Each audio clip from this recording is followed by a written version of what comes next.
আসসালামু আলাইকুম ওয়া রাহমাতুল্লাহি ওয়া বারাকাতুহু।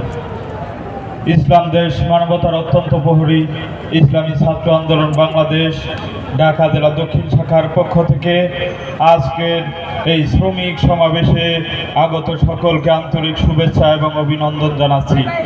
আজকের এই শ্রমিক সম্মেলনের প্রধান অতিথি হিসেবে উপস্থিত থাকবেন এদেশের কৃষক শ্রমিক জনতার অতি আপনজন, এদেশের মানুষের আস্থাভাজন নেতা, ধর্মীয় রাজনীতিক ও আধ্যাত্মিক নেতা, ইসলামী আন্দোলন বাংলাদেশের আমির পীর সাহেব হুজুর চরমনাই। এদেশের শ্রমিকদের ন্যায্য অধিকার প্রতিষ্ঠা করতে হলে ইসলামী শ্রমনীতি বাস্তবায়নের কোনো বিকল্প নাই।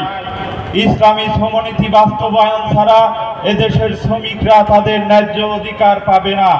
তাই শ্রমিক ভাইদের উচিত এদেশে ইসলামী শ্রমনীতি বাস্তবায়নের জন্য ইসলামী আন্দোলন বাংলাদেশ তথা পীর সাহেব হুজুরের ডানে বামে সামনে পিছনে থেকে আগামী নির্বাচনে ইসলামী আন্দোলন বাংলাদেশকে তথা হাত পাখাকে বিজয়ী শক্তি হিসেবে সংসদে নিয়ে ইসলামী শ্রমনীতি বাস্তবায়ন করার সুযোগ আপনাদেরকে করে দিতে হবে।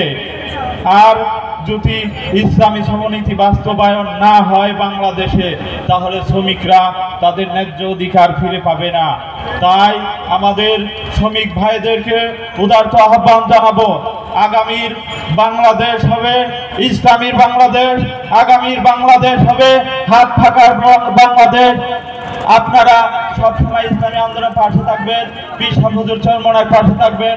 এই আশাবাদ ব্যক্ত করে আমি আমার সংক্ষিপ্ত আলোচনা এখানেই শেষ করছি।